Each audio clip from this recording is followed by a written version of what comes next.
శుక్లాం వరదరం విష్ణుం శశివర్ణం చతుర్భుజం ప్రసన్నవదనం ధ్యాయేత్ సర్వవిఘ్నోపశాంతయే.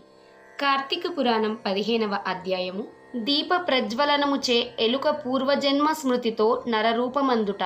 అంతటా జనక మహారాజుతో వశిష్ఠ మహాముని జనక, కార్తీక మహత్యము గురించి ఎంత వివరించినను పూర్తి కానేరదు.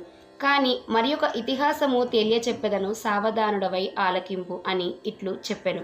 ఈ మాసమున హరినామ కీర్తనలు వినుట చేయుట, శివకేశవుల వద్ద దీపారాధనను చేయుట, పురాణము చదువుట లేక వినుట, సాయంత్రము దేవతా దర్శనము చేయలేని వారు కాలసూత్రమనడి నరకమునబడి కొట్టుమిట్టాడుదురు.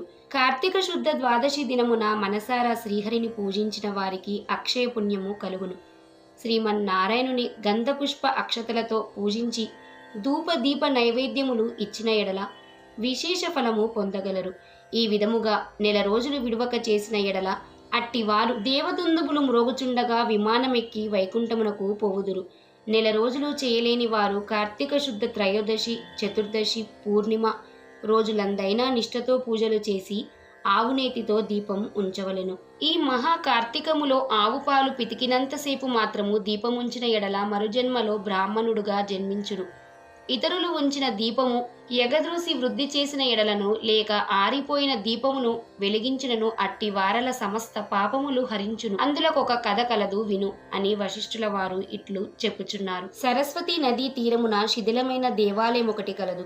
కర్మనిష్ఠుడనే దయాద్ర హృదయుడగు ఒక యోగి పుంగవుడు ఆ దేవాలయము వద్దకు వచ్చి కార్తీక మాసమంతయు అచటనే గడిపి పురాణ పఠనము చేయు తలంపురాగా ఆ పాడుబడియున్న దేవాలయమును శుభ్రముగా ఊడ్చి నీళ్లతో కడిగి బొట్లు పెట్టి పక్క గ్రామమునకు వెళ్లి ప్రమిదలు తెచ్చి దూదితో వత్తులు చేసి 12 దీపములుంచి స్వామిని పూజించుచు నిష్ఠతో పురాణము చదువుచుండెను. ఈ విధముగా కార్తీక మాసము ప్రారంభము నుండి చేయుచుండెను. ఒక రోజున ఒక మూషికము ఆ దేవాలయంలో ప్రవేశించి నలుమూలలు వెదికి తినడానికి ఏమీ దొరకనందున అక్కడ ఆరిపోయి ఉన్న వత్తిని తినవలసినదేనని అనుకొని నోట కరుచుకొని పక్కనున్న దీపము వద్ద ఆగెను. నోట కరిచియున్న వత్తి చివరకు అగ్ని అంటుకొని ఆరిపోయిన వత్తి కూడా వెలిగి వెలుతురు వచ్చెను. అది కార్తీక మాసమగుట వలనను శివాలయంలో ఆరిపోయిన వత్తి ఈ ఎలుక వల్ల వెలుగుటచే దాని పాపము హరించుకుపోయి పుణ్యము కలిగినందున వెంటనే దాని రూపము మారి మానవ రూపములో నిలబడెను. ధ్యాన నిష్ఠలో ఉన్న యోగి పుంగవుడు తన కన్నులను తెరిచి చూడగా పక్కనొక మానవుడు నిలబడి ఉండుటను గమనించి, ఓయి, నీవెవ్వరవు, ఎందుకిట్లే నిలబడి ఉంటివి అని ప్రశ్నించగా, ఆర్య, నేను మూషికమును.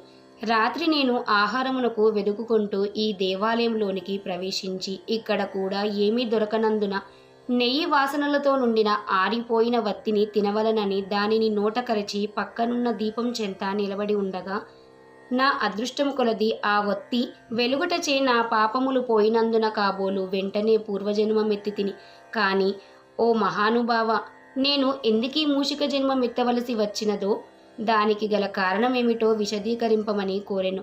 అంత యోగీశ్వరుడు ఆశ్చర్యపడి తన దివ్యదృష్టితో సర్వము తెలుసుకొని, ఓయి, కిందటి జన్మలో నీవు బ్రాహ్మణుడవు, నిన్ను బాహ్లికుడని పిలిచెడివారు.